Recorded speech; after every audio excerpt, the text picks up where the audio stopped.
Okay, everybody, if you could go ahead and grab your seats, we're going to get started again because we're running just a little bit late. I just told Eric, who I'm going to introduce to you in just a moment, that, we're already running well past our normal Wednesday evening time. So he's going to go ahead and do his whole presentation, essentially no matter how long it takes. But I also prepared him for the idea. If you have to go home, we understand. But you're going to be very interested in what Eric has to say to us tonight, and you're going to want to stay. If you do need to go, then please don't hesitate. Remember, if you have children over in children's ministry, that we have servants over there who are probably going to be getting desperate by about 9 o'clock. So I just want to remind you of that. But, I mentioned at the beginning, before session one, that Bill was the founder of Mormonism Research Ministries. I didn't mention that he founded it in 1979. He did mention it's been over 40 years. Eric, who is coming up in just a moment, Eric Johnson is, I don't know, are you the second guy, or were there other guys before you? You're the second guy. Okay. He joined Mormonism Research Ministry in 1989, so he's been doing it longer than most of you have been alive as well. And Thanks. He has a lot of great things to say. Yeah. And he's going to be talking to us about those who are leaving the Mormon Church. Well, I'm not going to say any more. I'm just going to turn it over to Eric. I do want to mention, and Eric's going to mention this as well, we're going to do a little brief Q&A session at the end, and don't forget to stop by the table, sign up for their newsletter, and look at the books that they have for sale. They've written a ton of books that are just awesome resources for those of us who are ministering to our Mormon friends and neighbors. So with that, please welcome Eric Johnson. Thank you, Pastor. Well, good evening, everyone. It is good to be here. I'm going to do my best to try to get you done by 9, but we'll see how it goes. This is a new presentation for me. This is a new book that I have written. It comes out Tuesday, so you can actually get this before Amazon can get it to you, because pre-ordering, they're going to get theirs Tuesday. We have these available for $15 or normally $19, called Introducing Christianity to Mormons. And also, just to let you know, many of you received the newsletter on the way in here earlier. If you didn't, we do, as the pastor mentioned, have those back there. If you would like to sign up for that, we really encourage you to do that. If you just want to get an email copy, you can do that by just putting your email, or if you want the hard copy, it comes every 2 months. It's a free publication, and it's what we do at MRM. We do a lot of research. That's what our name is, Mormonism Research Ministry. Here's what I'd like to do in this session. I'm not going to tell you much about Mormonism. You got the fire hose presentation in the first hour. You all are experts on Mormonism now, right? Are we all set on that? Okay, that's good to know, because I'm not going to be teaching you very much about Mormonism per se. I'm going to be more teaching you about people who end up leaving the church, and maybe you know some of those people. I'm going to be going into some detail of what is what takes place when a person goes from Mormonism to Christianity, and it is possible. I'll have some cases for you on that. And by the way, if you are a person who likes to see things again, I do have this presentation on the web. mrm.org is our website, /transition. If you go there, I have 2 parts to the PowerPoint that I'm doing. This is a couple that I have talked about in chapter 10 of my book, the final chapter of the book. And it deals with Hal and Jenny. Now, that's not their real names, but these are people that I know. This is not really their picture, by the way, either. But they came into a bookstore that Bill and I volunteer at, called the Utah Lighthouse Bookstore, run by Sandra Tanner. If you know that name, she has been doing research since the 1960s. She's retiring next year. She's been doing this for over 50 years. She's turning 82 in January, and she's finally retiring. And the bookstore, unfortunately, is going to close. But Bill and I volunteer for the past, I don't know how many years. Bill takes one Saturday, I take the other. And so it happened that Bill and I were there at the same time. For whatever reason. I think it was because our book Mormonism 101 came out, and we were signing copies to people who came in. And this couple came in and sat down in these chairs across the desk from where I was. And I want to read from the book and explain a little bit about what their story is. I'd never met them before. I thought, maybe mid-60s, early 70s at the latest. And this is what he said to me. He said, "What should we do now?" Hal asked. "I'm not sure what you mean," I responded. "Well, we belong to the church, and Bill talked about capital C. They would use capital C. We have belonged to the church since we were born. What do we do now that we no longer believe in Joseph Smith? Joseph Smith is the founder, as you learned in the first hour. Let me get this straight, I said. You have been members of the Church of Jesus Christ of Latter-day Saints for your entire lives, and now the two of you have decided that Joseph Smith was not a true prophet of God? Do you realize how radical this is? And if they're in their 60s, for 60 years, because they said they were born in the covenant. To say you're born in the covenant means that you were born to Mormon parents who had been sealed in the temple for time and eternity. So they grew up in primary. In fact, Hal served a mission when missionary work was not very popular. He served in the Midwest. He served in 5 different states. This is a radical thing. And this is what he says. That's right, he said with a firm resolve, adding that he and his wife were each 80 years old. Can you imagine? Is this incredible or what? 80 years old. They have been Mormons all their lives. He says, we learned that Joseph Smith could not have been authorized by God, and we think the church is in error. That's what they said. Well, what caused them to think it was in error? Well, there were a series of essays dealing with 13 different topics on historical issues mainly, a couple of doctrinal issues as well. And those essays were very controversial because the church was admitting to things that it had never admitted before. In fact, many did not even know about these essays. If you ask your Latter-day Saint friend about the Gospel Topics essay, say it that way, and ask them if they know about it, it's on the church website. If you go to our website, mrm.org, and type in Gospel Topics essays, you'll see our response to all 13 of those, along with radio shows. We do have a podcast, by the way, if you're interested. We have we do that 5 days a week. And so I want to tell you that one LDS teacher in Hawaii was released from his calling in mid-2015 because that he was using the Gospel Topics essays, and they said that's anti-Mormon, and they took him off of his position in teaching when he was getting it off the church website. That's a true story from 2015. So a lot of Latter-day Saints didn't know that. But these Gospel Topics essays caused quite a stir. It wasn't that long ago.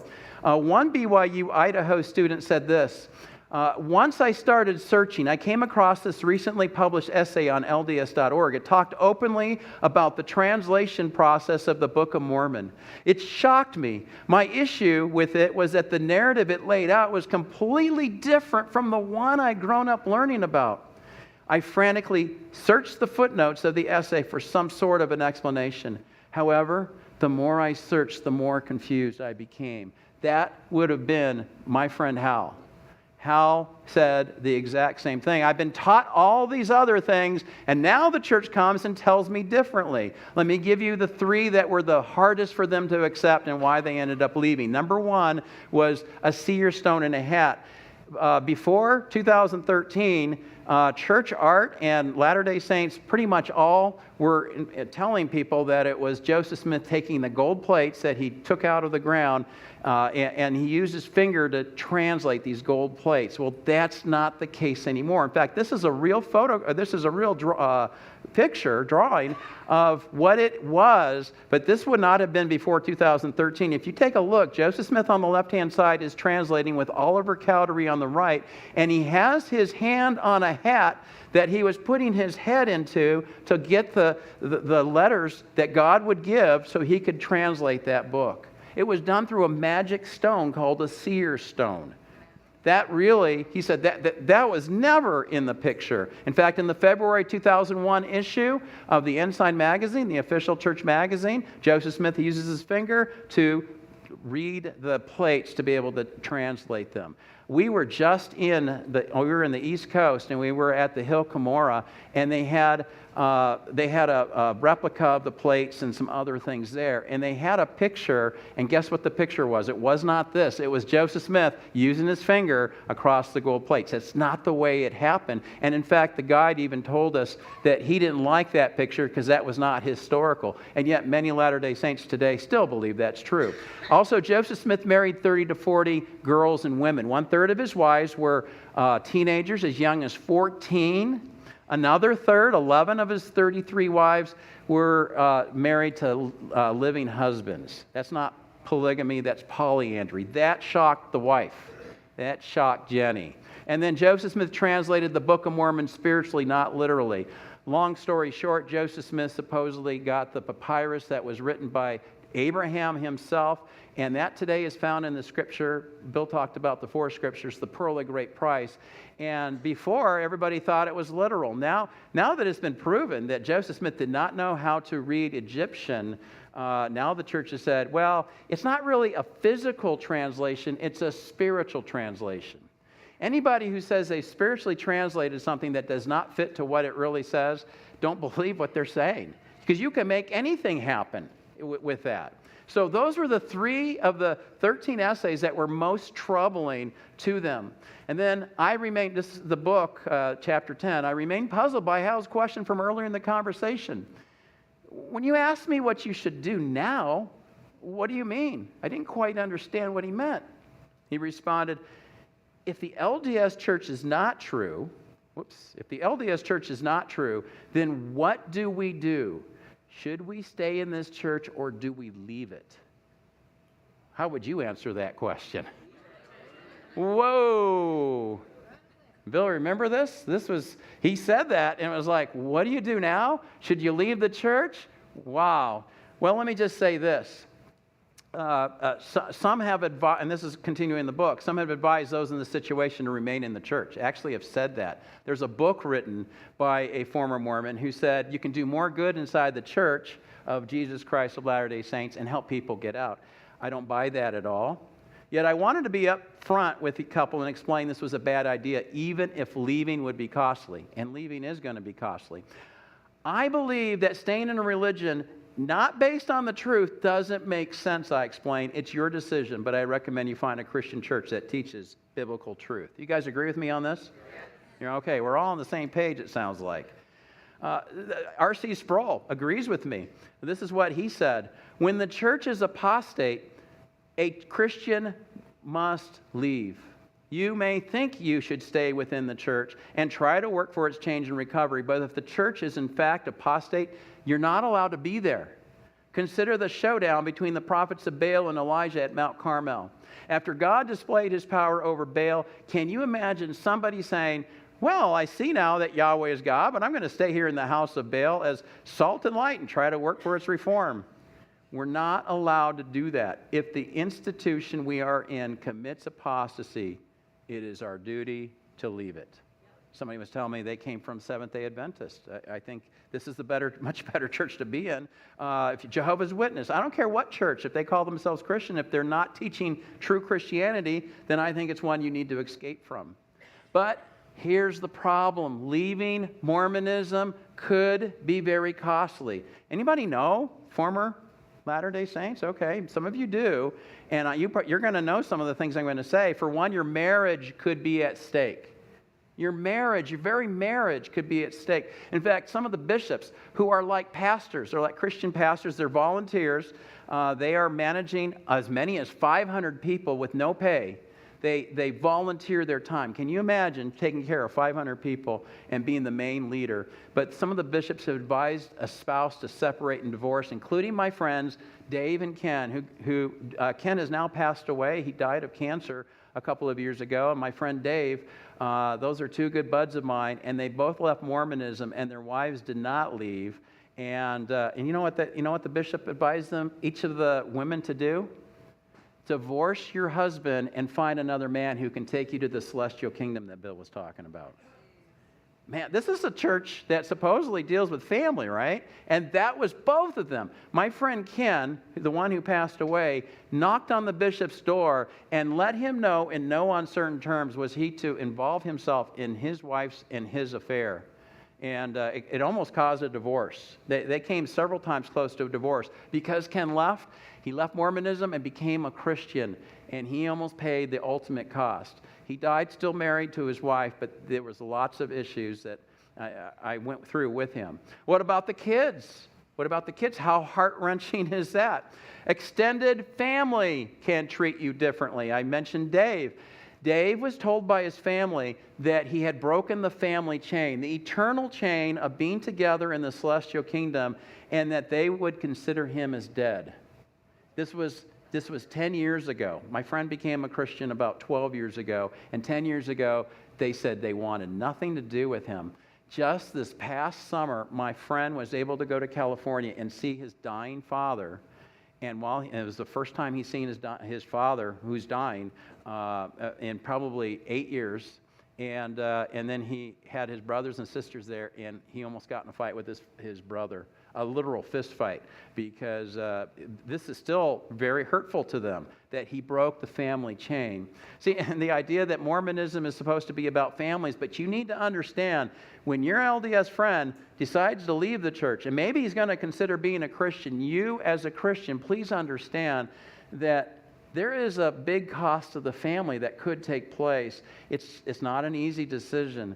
And I realize I've seen this many times. Bill has seen this many times as well. Your friends might leave. Your employment situation, especially in Utah, where you might have LDS employer, they might have to have layoffs. They call them layoffs, and you happen to be the one that's laid off.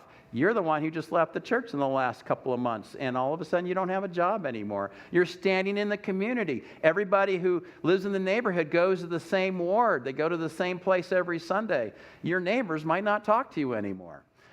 Many, in fact, will remain in the church. We've talked to many who call themselves atheists who stay in the church, because I had one guy tell me last year when I was out witnessing, he whispered to me, his wife was a little ahead, and he says, listen, she doesn't know, but I don't believe any of this stuff anymore. I just stay in it because I want to stay married and I want to keep my kids.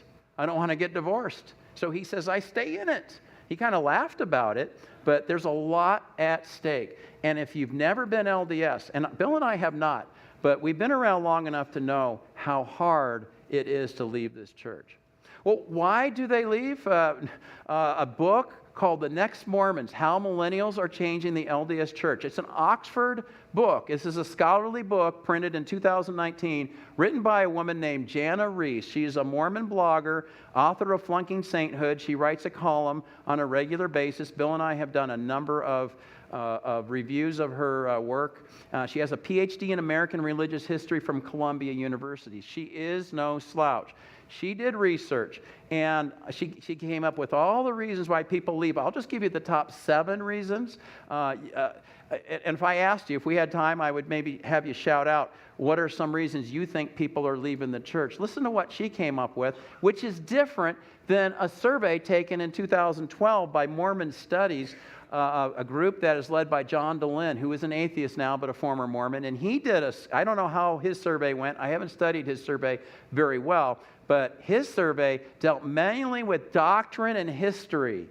The top reasons here are not having anything to do with doctrine and history. Number 1, I can no longer reconcile my personal values and priorities with those of the church. 38%, and you could have voted more than once on these issues. I stopped believing there was one true church, because that's what the church is known for, the restored church. All of the churches were wrong except for the one that Joseph Smith was to put together. I did not trust the church leadership to tell the truth surrounding controversial historical issues. That's a little bit related to history. But they didn't trust their church because of the Gospel Topics essays, because of the lies that had been told for so many years. And now the church is admitting to things that they said were anti-Mormon lies. Turned out that's not the case. Number 4, I felt judged or misunderstood. This is one of the most common reasons people think people leave, and it is number 4, 30%. Number 5, I drifted away from Mormonism. Number 6, I engaged in behaviors the church viewed as sinful. That would be another. The 2 top reasons that you couldn't keep the commandments of the Lord, and so sure enough, this is the number 6 reason. And feeling judged. Somebody hurt you, perhaps, is how they would put it. And finally, number 7, the church's position on LGBT at the time. Now they've added in Q plus issues. And I'm going to say, this was 2019, just 3 years ago. If she were to do the same survey today, and she surveyed a lot of people, I guarantee you this number 7 and number 10 I'm not showing you, is feminist issues. because there's a lot of feminists who are upset about not having the priesthood. Only males have the priesthood in the church, the Aaronic and Melchizedek priesthoods, and also not being able to pray to Mother God. That is a big issue for a lot of people. And in fact, I'm going to suggest what you just saw here and what we're seeing more and more of, they're not leaving right now, I don't think so much because of history and doctrine like Hal and Jenny did. They're leaving more because of progressive issues. Political correctness, all the things that are happening in our culture has infiltrated the church, and there's a lot of angry Mormons who, the LGBTQ, that's a huge deal right now at BYU. Every week there's something going on there about people who are trying to protest the church for not allowing them to be in those kinds of relationships at the school itself. Well, where do they go when they leave? Well, here's what Jana Reese found out. 45%,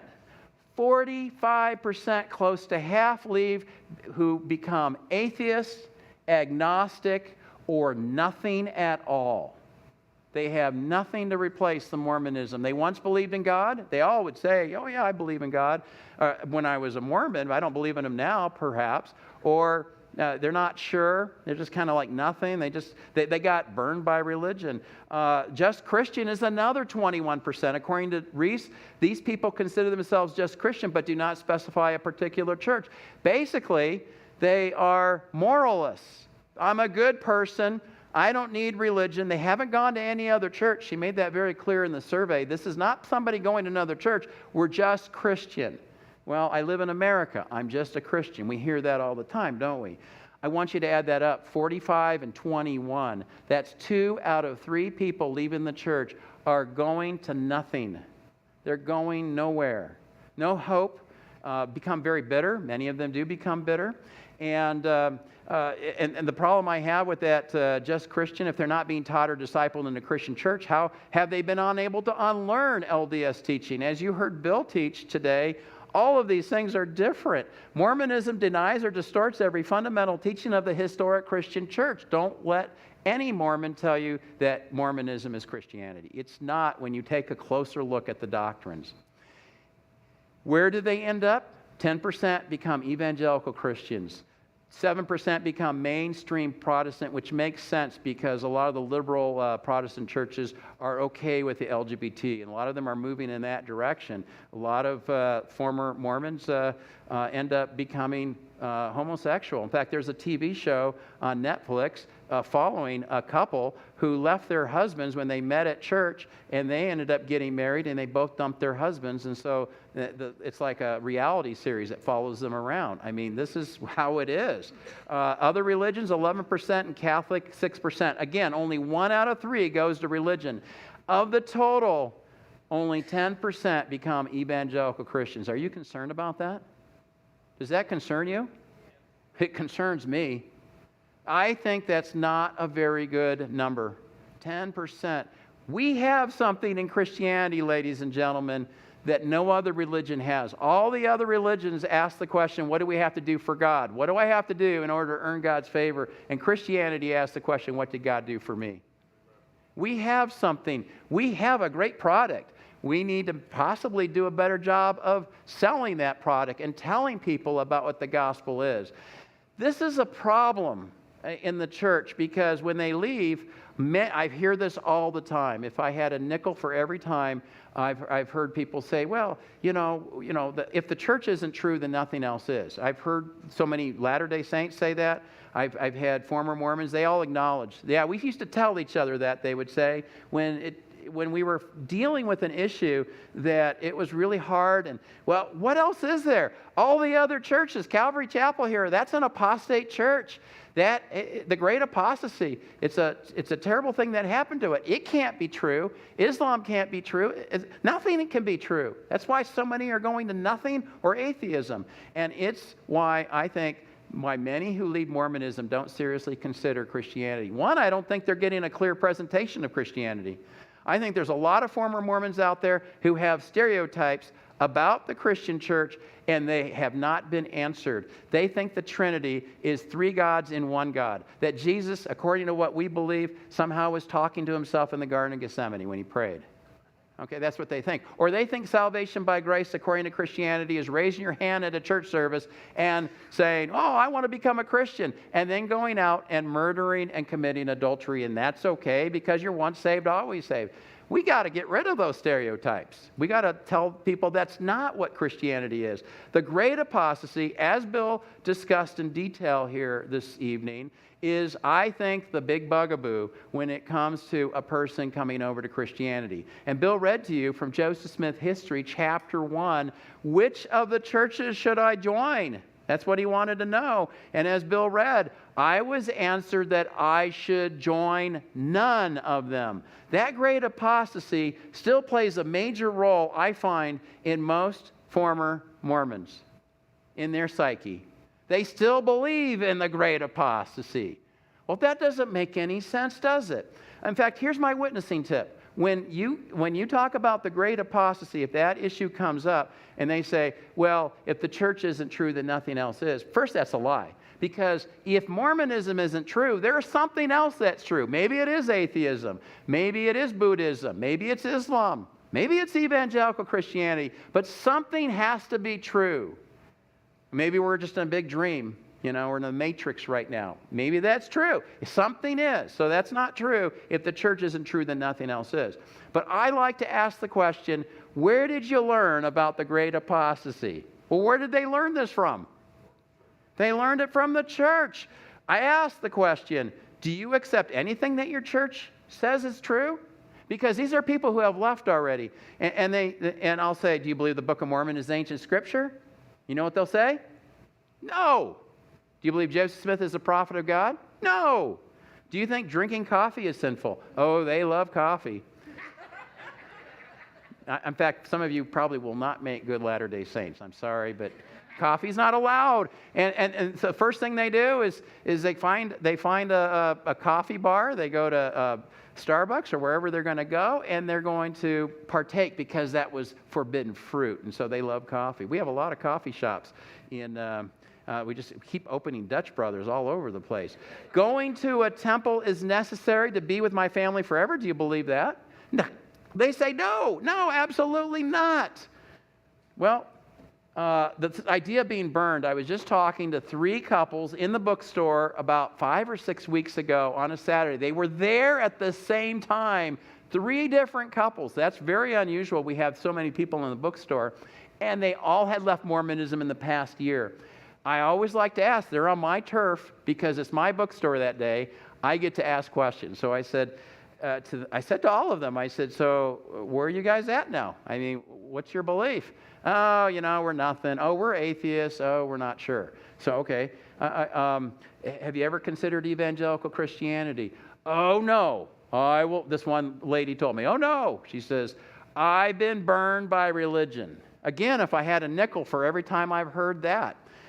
Here's the thing. Christianity is not about a religion. Yes, it's a religion, but it's not about a religion because religion is about, as a base level, is trying to work our way to God. It's having a personal relationship. Certainly is a religion. There's doctrines we believe, but it's not about what you can do to make God happy. That's not how you earn God's favor. If Mormonism isn't true, does it mean that God does not exist? And that's not true either. Because if Mormonism isn't true, God could very well still exist. You just haven't found him within Mormonism. And then here's another possible answer, another response. Yes, I agree you were burned, and I'm sorry for that. But doesn't it seem like throwing the baby out with the bathwater? You're throwing out the baby with the bathwater if this means you reject God and Jesus? Because didn't you once believe in God? Yes. Didn't you once believe in Jesus as your Savior? Yes. You don't believe now? No. That's usually the answer I'm going to get. I think that's, have you seriously considered biblical Christianity? I think that's a legit question that we can ask, because if they haven't, well, why don't you at least give it a shot and see what it is? Check this out. That's why this book here. I'm hoping to get this into Christian hands so you'll know how to be able to talk to somebody with the Christian world or with the LDS worldview and share with them the basics of Christianity. You're going to learn a little bit about Mormonism in this book, but not so much. I have some charts and other things to get you caught up. Plus, in the glossary, I have the common words that they use, and I give the different definitions. Do you know if you talk to a Latter-day Saint and you use the terms that we use, they'll agree with you. Do you believe in God? What are they going to say? Sure. Do you believe in Jesus? Yeah, he's in our church's name. The missionaries like to point to their badge. Do you believe in salvation by grace? What do they say? Absolutely we do. Do you believe in the Scripture? Of course we do.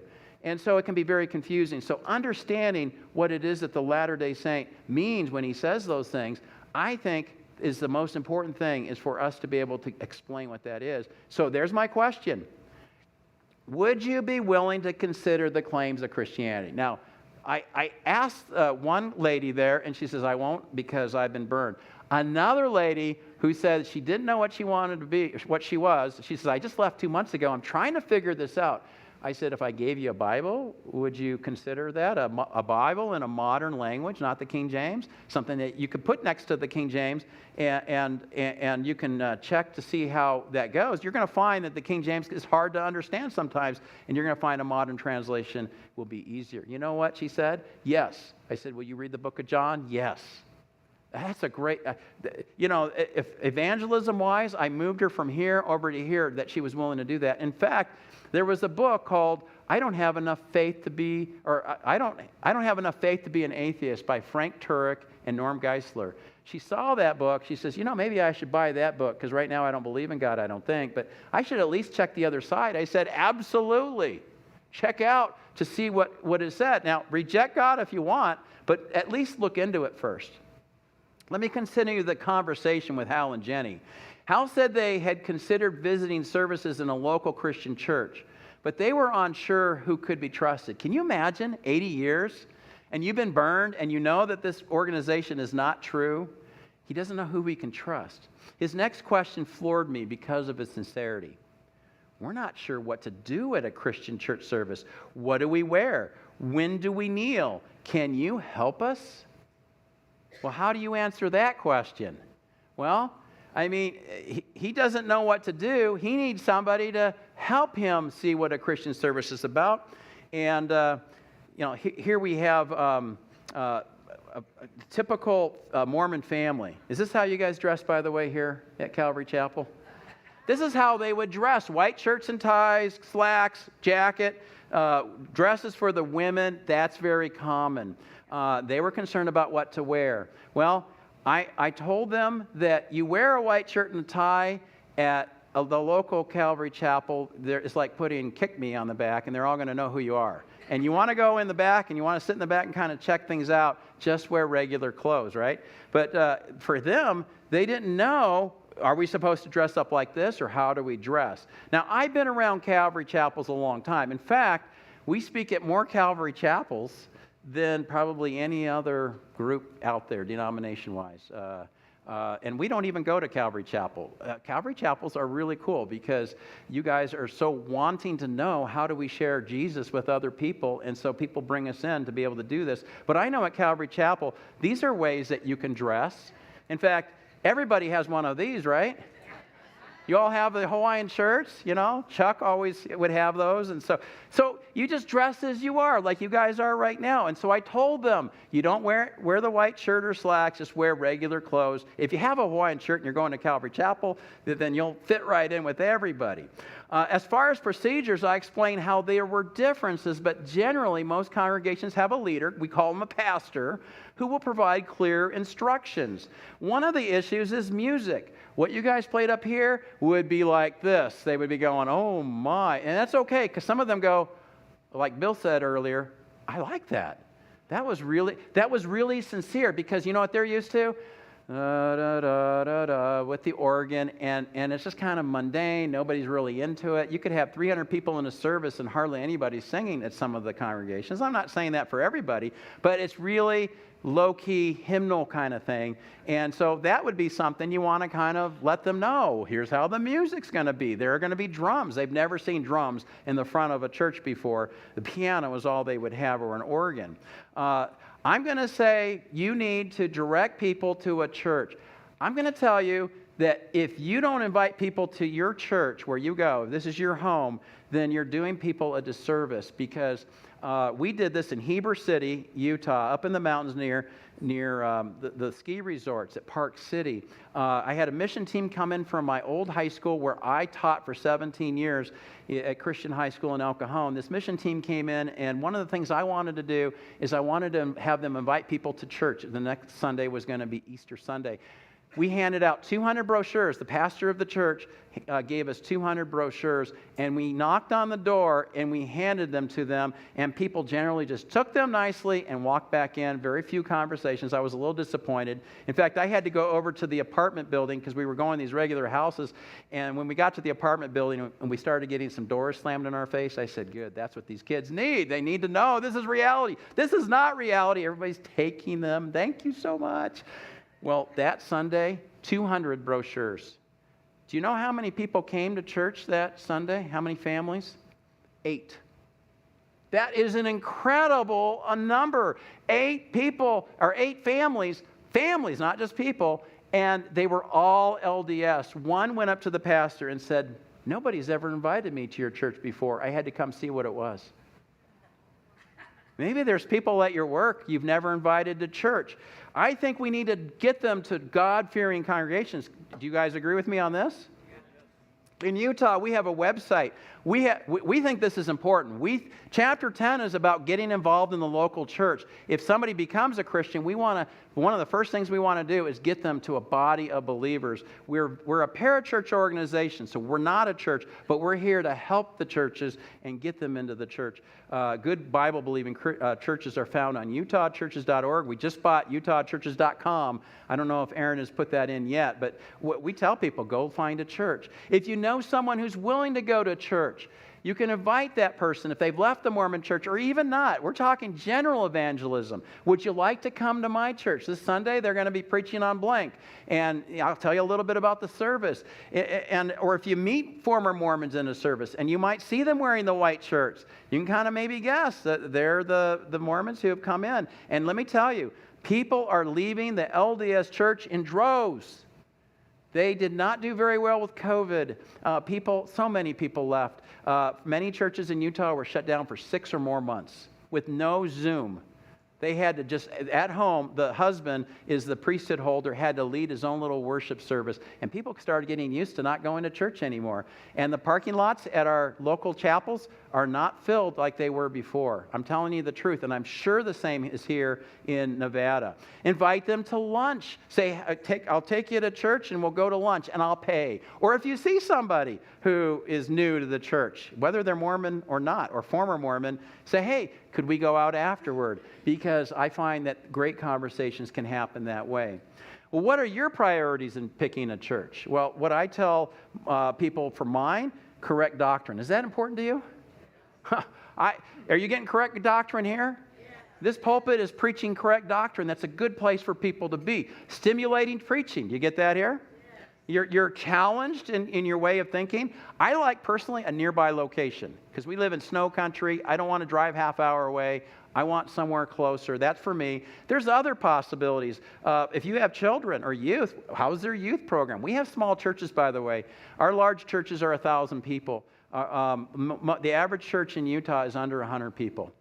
We do not have many churches. Now, in the valley where Bill and I live, we actually have the most churches out of anywhere in Utah, but we have 29 counties, and we have in 10 of the counties 1 or 0 churches we can recommend to people to go to.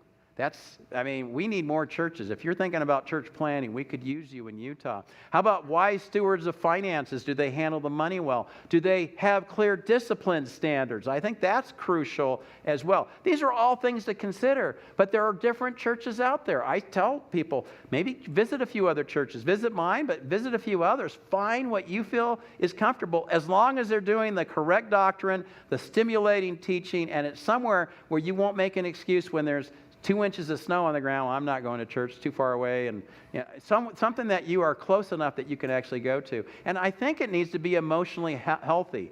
We need emotionally healthy churches. I highly recommend home Bible fellowships. I highly recommend that because this is a place where people get to know you. In a large church like this, you might not have people know your name everywhere, but here is where people can invest in your life. This is a real picture. Hal and Jenny are in there. Hal and Jenny are in there. My friend Dave and Ken are in there as well. This was taken a few years ago at a Christmas party, but this is my home fellowship, and most of the people who attend this are former Mormons. And they love Jesus, and that to me is so very important. So I recommend people get involved, get discipled. I mean, maybe you could be somebody's discipler. I don't know how you guys do things here, but someone of the same gender who's willing to meet regularly and assist you in growing in the faith. If you're a young Christian, you should have somebody over you. The Bible says we're supposed to share the good news with everybody, but we're supposed to disciple. That is important. Preferably somebody from your own church. As far as spiritual disciplines, I missed a few of the slides. I did take a couple of slides out for the time, but there's going to be some hard times. I don't want anybody coming over to Christianity thinking, oh, it's going to be easy street. This is not Joel Osteen style. We don't want people to say, well, your best life now. Because you know what? When you become a Christian, I say it could be your hardest life now. Especially when your bishop tells your spouse that you ought to divorce him because you want to find someone who will take you to the celestial kingdom so they can have children in the next life. Trials and temptations are going to happen, but somebody's going to be there with you. The church is going to be there. Bible says, James 1:5, consider it pure joy when, not if, when. In response to temptations, Jesus cited the Old Testament 3 times when he is tempted. He says, this is what the Word says, and he quotes the Word. Know the Word. And so these are things that are going to happen, and it's not going to be easy street. I don't want any former Latter-day Saint saying, I really need a break. Let me go to the Christian church and become a Christian, and then life will be simple. Well, life might not be simple in the way that you thought it was going to be, but it will be worth it all, especially in the end. Studying the Bible regularly is important. There are many methods, and that's where a discipler can come in and help with that. Maybe reading the Bible in a year, there's different ways of doing that, chronologically or other ways, one book at a time. But you need to get into the Word for yourself. You need to teach a person how to read the Bible for themselves. It's a wonderful gift. Like I said, I like to give away modern versions. I usually give away the ESV, and I'll give them the Bible, and I'll say, here's what I want you to do. Keep your King James open right here. This other Bible here, you can read both because it's a little bit hard to wean yourself off from the King James, but you'll see it's much easier to understand. Read the book of John. The Gospel of John is a great place to start. 21 chapters. It's about how Jesus loves us so much. The book of Romans, the book of Galatians, great doctrinal books. I say read those books, Latter-day Saint, and ask yourself without any presuppositions, is what he's talking about what you do to be able to have a relationship with God the same thing as what your LDS church was teaching you? I say no. It's completely different, and Bill touched on some of that today. This is not a checkoff list. Well, I read my Bible. Well, I went to church. No more checkoff lists. They kind of do that in a religion like Mormonism, where it's based on keeping the commandments of God continually, and unless you do, where I am, you cannot come. That's what God supposedly told Emma Smith in Doctrine and Covenants, section 25. That's not the way the Bible teaches it. Also prayer, praying regularly. We need to train them how to do that because they're used to praying in King James English and they're used to a certain style. They usually will fold their arms and it's just a very rote thing oftentimes. And that's okay. Formal stylized prayers, you can read them. That's fine. But there's different ways to pray, and I think individual prayers. A lot of Latter-day Saints are not too much into individual prayers. There's different ways of doing that. The Acts formula, adoration, confession, thanksgiving, supplication. It's a formula, but whatever it works for you. I think you need to be in God's Word every day. I think you need to be studying the Bible, and then I think you need to also be in prayer. Best from the heart, and that's what... It's fun for me to hear my former Mormons in my Bible study pray. And when they first come in, they pray in the King James English. And after a while, they're hearing other people pray. And they start to get, you don't have to pray these and thous. You can actually just pray from your heart. The Pharisee and the tax collector. Pharisee was so proud about his prayer, the tax collector beat his chest. Who did Jesus commend? at the temple. He commended the tax collector because he understood what prayer was all about. But where is Hal and Jenny today? And I need to apologize. I had some technical difficulties this afternoon. I had revised this presentation. What I'm showing you is an older presentation. I had made some changes. Today, Hal is 86. He's really 87. He turned 87 a few months ago. He's still sharp. He's in great shape. I saw him and his wife yesterday at my home, at our Bible study, and he is a Christian believer. He loves Jesus. Jenny, 87. She's a few months older than Hal. I wrote in this old one that I had to use because I lost my revisions. Has not yet surrendered her life. In the last few weeks, she surrendered to Jesus. Yeah. She's now a believer. I can't tell you how hard it's been over the 7 years because they've been regular attenders, and I can't tell you how many times they, and I don't have the here, but how many times we had to go over, well, what about God sending people to hell? What about the Trinity? I don't get that. I don't get why this. We studied Romans this past year and a half. We've been studying Romans. We're in Romans chapter 11 right now, and I did that purposely because I wanted her to hear the gospel because she doesn't have much time left. She's 87. She's in decent health, but anything can happen. In fact, one of the people in our home fellowship died over the summer in a tragic car accident. She was 82. So, and that really shook Hal and Jenny. Hal and Jenny were really shaken by that because they know their time. In fact, he had a really bad case of COVID about 6 months ago, and it was really bad. And he has good health. He drives to our house every week. But asking the question, should you tell the grown children? Hal and Jenny's assigned ward in Utah is in a different part than the children of town. And so their grown children, for the first 4 or 5 years, had no idea. They kept their departure quiet because of their children, grandchildren, and great-grandchildren. They said, we're really struggling with this. What do we do? It's a difficult situation, let me tell you. I think the worst thing you could go in and say, well, this is what you do. Hal knows that, the children know now. At least he hasn't told them directly, but there's been conversations. And he says they're just not wanting to discuss the topic. So they know that they're not going to their church anymore. They may not know everything about their Christianity, but it is a really hard situation, that risk of losing the family. And Hal and Jenny have great guilt that they raised their family in Mormonism. How would you like having 5 kids, and I don't know how many grandkids or great-grandkids they have, and they're all Latter-day Saints?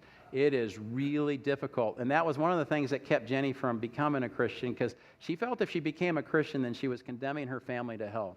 And so she's finally given in and realized. And so now they're starting to have more conversations.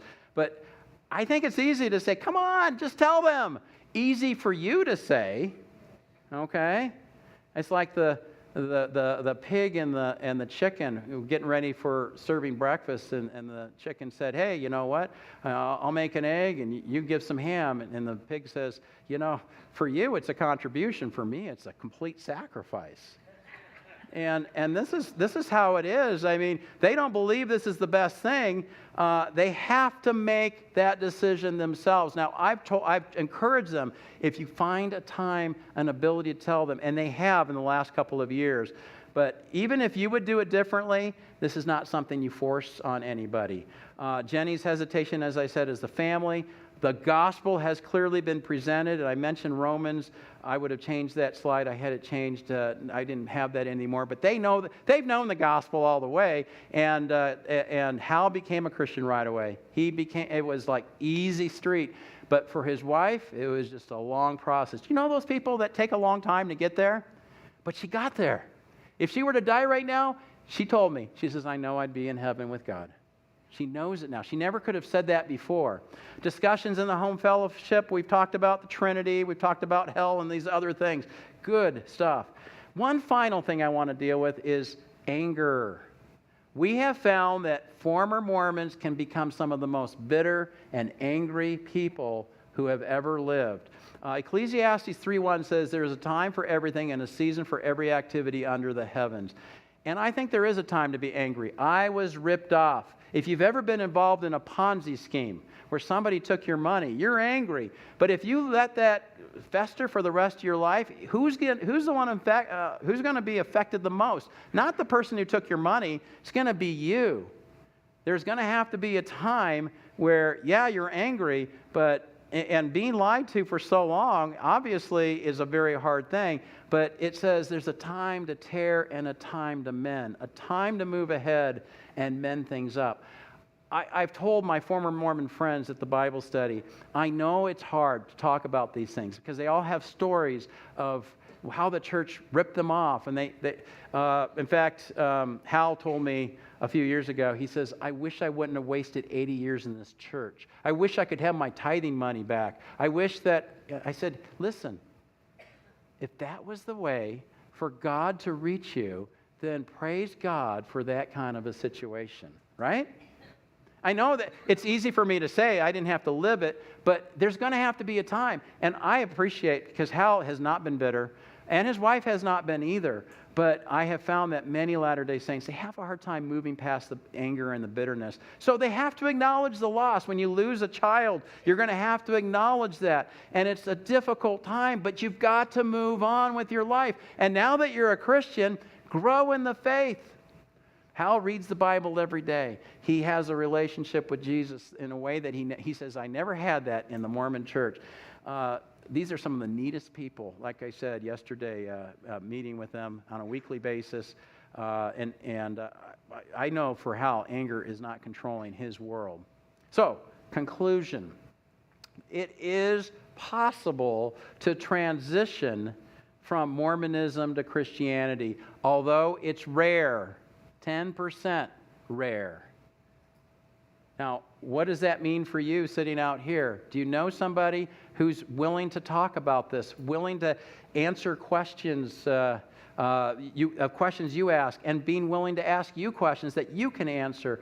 I think that is important. I think the local church body can help. And I think in chapter 10, what I do emphasize over and over again, I hope the pastors will appreciate that we are trying to direct them, not just to my Bible study, we're trying to get them into a church. We're trying to find a place where people can know who they are and pray for them and help them. I say, former Mormons, make the best Christians. Why? Because they once were lost, but now are found. Those people understand what Christianity is. I've been a Christian pretty much all my life. 10 years of age, at a Billy Graham crusade, I gave my life to Christ. I did not have the struggles that other people have. And I've seen a lot of people like me who have just taken their Christianity and it's like, blah, whatever. Go to church on Sundays, be good, whatever. And that's how they live their Christianity. But I find a lot of former Mormons, including the people who go to my Bible study, they are serious about their faith. They have hard questions. I have one guy who's a former Mormon who I'm not sure is a Christian yet. And I just love going through Romans with him. His name is Aaron. That's his real name. And Aaron is a great soul. And yet he's asking really good questions. And I told him yesterday when he asked a hard question, good, I'm glad you're asking me hard questions because that means you're listening. You're dealing with the passage. In Romans chapter 11, that the branch and the grafting that takes place. And he had some questions about that. Good stuff. Philippians 1:6 says, being confident of this, that he who began a good work in you will carry it on to completion until the day of Christ Jesus. Let me just tell you, finish with one final thought. If you think that sharing with a Mormon and they're going to be like Hal and Jenny, and that right there is like, whoa, that is a rare, rare occurrence. That's a very rare occurrence. But you know what? If you can just take them from this and move them over one step to the cross and let the next person tag team and then take it, or maybe you'll get a chance to continue to progress them until they get there. You might not see results in your one-time conversation, but if you have a relationship with them, you can see progress. And I have seen it with people that I haven't had any impact on, but other people have. And boy, I believe that the day of completion is available for these people. We're only in sales, by the way. We have to be the best salespeople we can be. We have a good product. Christianity is a solid product. That's what I'm talking about in here. I think we have a good case to explain, but it's God who's in production. We're in sales, God's in production. If we understand that, and when we share our faith, and if they don't accept, we can't go, well, shoot, if only I would have said that, what he wrote in the book, then I would have. No, you know what? You do your best, you share, and you go to sleep at night, and as long as you've done your best to share that truth, and you're doing that, I think you ought to be very excited about what God can do in your life. We do have a resource table in the back. I want to quickly go over the books, and then I'll hand this over. Bill's going to answer any questions you might have. I'll be in the back with the books if anybody wants to buy them. We have these are books that Bill and I have written and this has all been written in 9 years, since 2013. Mormonism 101 is a book that compares or contrasts Mormonism with Christianity. If you liked what you heard Bill talking about today, this is a good book with fully documented, explaining a lot of what Mormonism is versus what Christianity is. Answering Mormons' questions, 38 common questions that the Mormons are going to ask us. We need to have answers. The Bible says to have an answer for everyone who asks us, to give the reason for the hope we have. Those two books, I think, are really cool to put together, and if you buy both of them, they're $32. We'll take a few dollars off, so $32 for that. I wrote a book called Mormonism 101 for Teens. If you know somebody who's a teenager, I wrote that book, a simplified version of Mormonism 101, so that they can understand. Bill has an encyclopedia book of quotes in their own words. It's available out there if you want to look up the quotes that we use regularly on our radio show. And by the way, Viewpoint on Mormonism, we have 3,000 shows that we have done. They're just short 14-minute shows, but you go to mrm.org/podcast that you can listen to. Sharing the Good News with Mormons, I wrote that in 2018. I edited it with Sean McDowell, my friend. 24 great tactics of how you can share your faith. And then this is the newest one. It's normally $19. Today it's $15. We're trying to get as many of these books out. If you do buy a copy, would you do me a favor? It comes out Tuesday on Amazon. If you do buy it and you read it, will you do me a favor and do a review on Amazon? And I'll tell you why. Because all of our books, we get Latter-day Saints who haven't read the book go on and give it a 1-star review. And so if you go on without having any Christian, we're not going to go on to do a review, but if you like the book, go on there. That will help me a lot, because what that will do, and I don't want you to do that unless you actually look at the book. You don't have to read every word, but at least go through it. And then write a positive review if you think it's a book worth reading. And that will help counter the 4 or 5 Mormons who might give us 1-star reviews. So that would be a big help. But anyway, I'm really excited about this book. It opens up on Tuesday. I've been on 25 podcasts, and I've got a lot more to do trying to promote this and trying to get this out into people's hands. So Bill's going to come up, and did you want to come up too? And I'll be in the back. If you need to leave, we fully understand, because we are late. We're actually going to call an audible here and make a minor change. Bill is going to come up and answer your questions. But first, I'm going to ask the worship team to come on out. We're going to close in worship, as we always do. And then after that, Bill will answer your questions. Eric will be out in the lobby to talk to you about the books or ask your questions out there. If you need to go, as we said, we always recognize that. But if you would you just please stand and I'll give us a blessing, and the worship team will come out and lead us in one last worship song, and then Bill will answer your questions. So may the Lord richly bless you.